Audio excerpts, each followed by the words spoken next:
With Paper Mario the Origami King, developer Intelligent Systems has once again found a clever new angle from which to explore its spin-off Papercraft universe.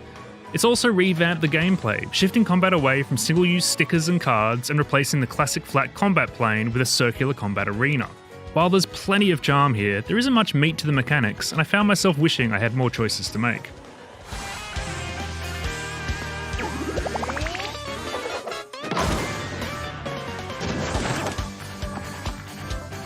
The Origami King opens with the familiar structure of Peach in need of rescue and MacGuffins spread throughout the land, but it's a more interesting story than most Mario games. Not only does it have some heart, but the new villain frees up Bowser and his minions to play a far more fun role. The level-based design of the last few games has been replaced by a sprawling overworld. This change makes for a better sense of continuity as you trek up into the mountains from the hub of Toad Town or ship out to sea. At the same time, you'll only ever have access to one new destination, so there's never much openness or mystery as to where to go next. That's not necessarily a bad thing, as there's plenty of exploring to be done within each location. The world puzzles are all self-contained too, which is a big improvement from the frustrating roadblocks of Colour Splash, where you had to scour the whole world for the thing cards you needed to progress. Here, you're rewarded for being observant, not for having the right card in your inventory.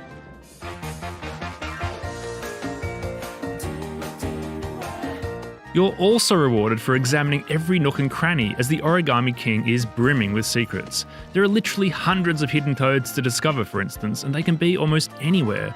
That dog? A toad. That cactus? A toad. That scrunched up ball of paper rocking back and forth, trapped in a living hell. You better believe that's a toad. It's a delightful distraction, and the snippets of dialogue that ensue are almost always offbeat, charming, and oh so punny. The rescued toads will come to watch you in battle, allowing you to see your overall progress at a glance. You can even call on them by tossing out coins, triggering a bum rush that will see enemies hit, items tossed, and foes repositioned.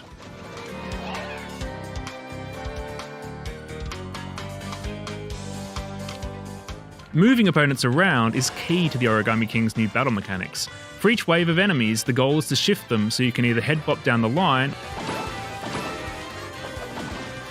or hammer a 2x2 grouping. It's a novel idea, but low stakes and a lack of variety really hurt the system. A great lineup only means the enemies are really easy to beat, as opposed to just easy to beat.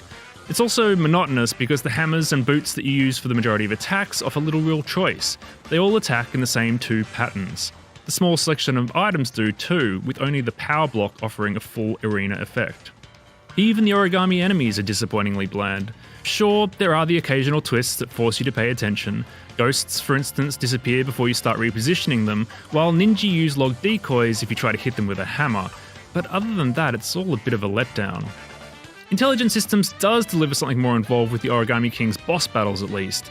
These turn the tables and put the boss at the centre of the arena instead of Mario. Here you shift the panels to create a path for Mario to follow from the outer rim in, stopping by treasure chests and other critical panels before ending on an attack icon.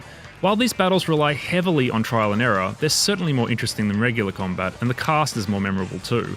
What other game could have a heap of fun pitting you against anthropomorphic rubber bands, scissors and the like?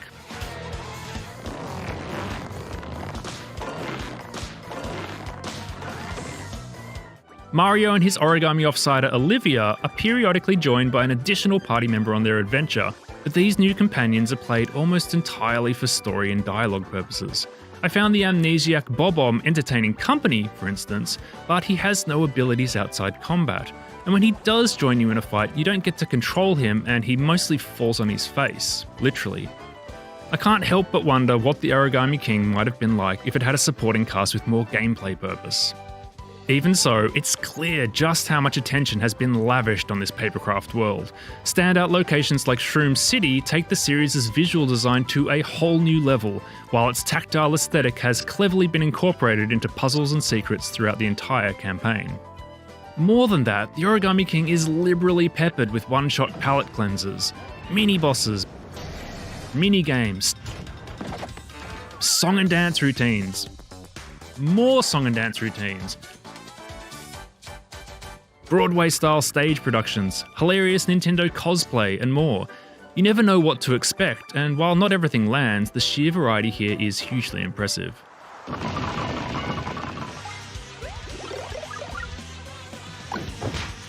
The Origami King is a truly likable game despite the shallowness of its new spin on gameplay. Its characters are winsome, its visual design is gorgeous, its world is fun to explore, and its storytelling is outside the box and playful. At the same time, however, it could be so much more. Combat is largely uninteresting and one-note, and your journey as a whole lacks meaningful player choices. For a series with RPG roots, that's a real shame.